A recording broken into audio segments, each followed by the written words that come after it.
wakati MC mmoja anayetoka katika wodi ndogo ya Manga anasimama katika bunge na kusema ametumwa na Mheshimiwa Nyang'ana ati anipigie kula. Kwa hivyo nasimama kusema mimi hiyo maneno siyajui, mimi sikumtuma na nimeandika vitafiti yangu iko walipata mapema. Kwa hivyo mimi kufikia saa hii watu wa wodi yangu wanastuka kwa nini Mheshimiwa Nyang'ana tulimkataza akafanya hivi. Naambia watu wa wodi yangu mimi sikufanya, na huyo jamaa anaitwa Ogeto lazima nimpeleke kotini kwa sababu amefanya maneno inaitwa giving false information katika bunge yetu, impersonating, alafu na anapeleka kitu kingine katika powers and privileges. Taiandikia ya bunge kumchukulia hatua sababu mimi sikumwambia. Na wakati niliwahi ambia mwenye amenipigia kura kusema ndio gavana ng'atuliwe, sikutuma mtu, sikuambia mtu, nimeshtuka na nimeshangaa sababu siko karibu na nyumbani.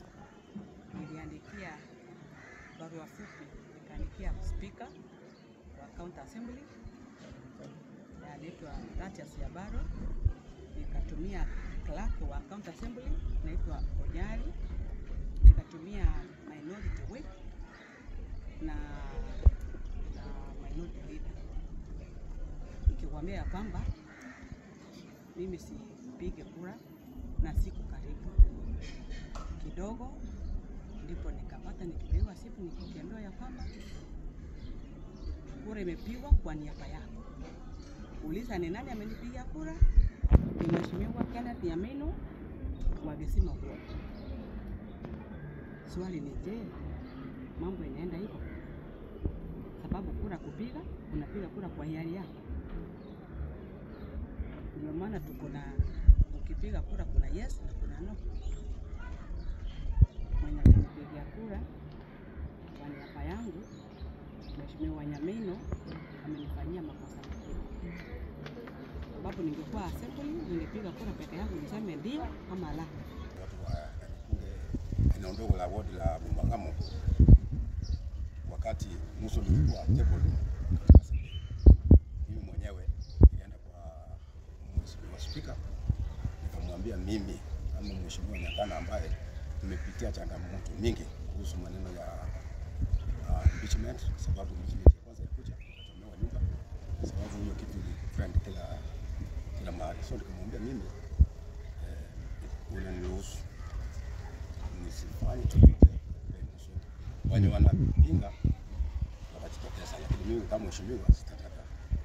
Mheshimiwa kaniambia kitu utafanya uende uandike affidavit.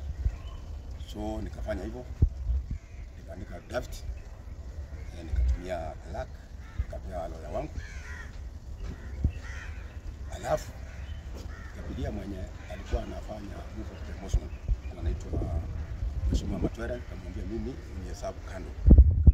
Kiongozi wa wale wengi bungeni yetu ambaye ni George Murara, nikamwambia mimi usinihesabu.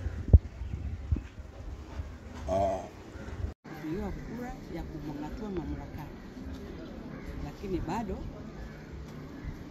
hizo impeachment asijawahi faulu, sababu mipango inafanywa visivyo. Ile kitu ninaambia mwenye amenipigia kura ni kwamba ninachukua hatua za kisheria na sheria itachukua mkondo wake. Umesema kwamba huko unaandika barua ukisema utapiga kura. Kwa nini? Labda kwa mtu anayetaka kupiga kura. Sababu ni kwamba tumepigana vita tangu niingie kwa hiyo assembly tangu mwaka wa 2022. Kila wakati muda si muda ni mambo ya impeachment na hatujawahi faulu. Tangu impeachment ishe ni miezi 9 iliyopita. Miezi 9 tu ndio imepita. Na ninaona governor ameanza tu maendeleo, barabara zimeanza kulimwa kutoka kwa watu zingine zilikuja huko kwetu. kabisa sijajua ni kwa nini kabisa niko kwa assembly, lakini sijajua ni kwa nini saa hii hiyo impeachment ni ya nini. Hata ukiniuliza sitaelewa ni ya nini, sijui ni ya nini, lakini kwangu kwa maoni yangu ama maono yangu ni fitina tu. Hisi ni fitina tu, ni fitina tu. Namwambia alinifanyia mbaya, sababu mara ya kwanza mimi nimechomewa nyumba sababu ya hii maneno. So ya pili singerudia, watoto wangu wanalala nje, yeye yako na wake, mimi ni kijana mdogo na yeye ni mzee amelitaja kutoka principal. Sasa mimi aniharibie karia yangu na hii ni mara yangu ya pili ninaongoza katika ward yangu, na imagine I'm a leader of minority. Sasa leader of minority anashindwa kujua kitu anafanya na siko nje ya Kenya, alafu nitume mtu na siko nje ya Kenya. Sure. Kuhusu impeachment kwa ujumla, unaona isema kivipi? Was it justified ama ni watu wanatumika? Ni watu wanatumika sababu hakuna shida. Kwa sababu impeachment ya mzee wetu governor imefanyika mara 3. Na ikifanyika mara 3, hata wewe amechaguliwa, after 9 months impeachment ikakuja. Sisi tukasema kwanda, sababu sisi tumeongoza hii bunge mara ya pili, mwezi pea mtu 9 months hati hajafanya kazi. Unaona? Ya pili kakucha ndio hiyo.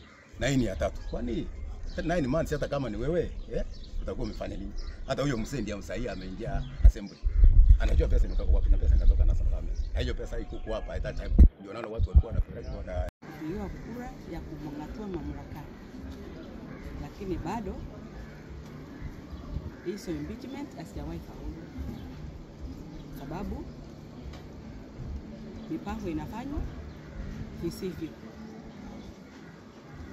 Ile kitu ninaambia mwenye amenipigia kura ni kwamba ninachukua hatua za kisheria na sheria itachukua mkondo wake.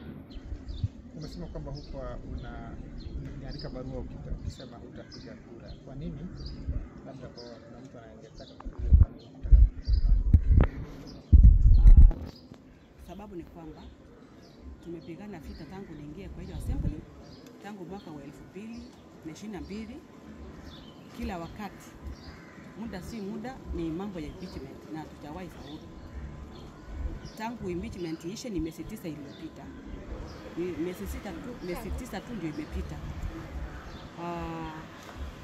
Na ninaona governor ameanza tu maendeleo, barabara zimeanza kulimwa kutoka kwa ward zingine zikikuja huko kwetu.